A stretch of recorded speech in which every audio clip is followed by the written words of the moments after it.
નર્મદા જિલ્લા પોલીસ તરફથી કડક કાર્યવાહી કરવામાં આવી છે।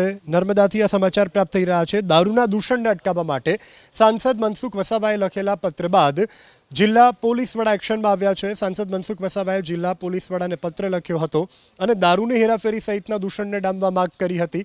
જે બાદ નર્મદા જિલ્લા પોલીસ એક્શનમાં આવી અલગ અલગ વિસ્તારોમાં ચેકિંગ, પેટ્રોલિંગ, દરોડાની કાર્યવાહી કરી। પોલીસે કાર્યવાહી કરી હાલમાં જ મહારાષ્ટ્ર બોર્ડર પરથી અંદાજિત 41 લાખની કિંમતનો વિદેશી દારૂ ઝડપાયો હતો। એટલું જ નહીં, અગાઉ ગુનામાં જપ્ત કરાયેલ 29 લાખની કિંમતના વિદેશી દારૂનો નાશ પણ કરાયો છે। પોલીસની આ જ કામગીરી બદલ સાંસદ મનસુખ વસાવાએ અભિનંદન પાઠવ્યા। સાથે જ માત્ર થોડા સમય માટે નહીં પરંતુ નિયમિત રીતે કાર્યવાહી કરવાની પણ પોલીસને સૂચના આપી।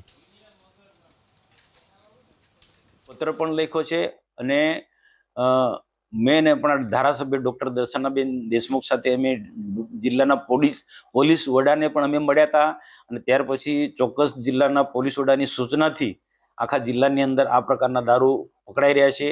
એ અભિનંદનને પાત્ર છે। પણ હું આમ કહું છું કે એ થોડા ટાઈમ માટે નહીં, સતત આ પ્રકારનું પોલીસ સતર્ક રહ્યું છે અને આ પ્રકારની સતત રેડ પાડતા રહેવી જોઈએ તો આ દૂષણ આપણે હટાવી શકીશું। બાકી થોડા ટાઈમ માટે અમે પત્ર લખીએ ને મીડિયામાં આવે પછી બંધ રહે નહીં।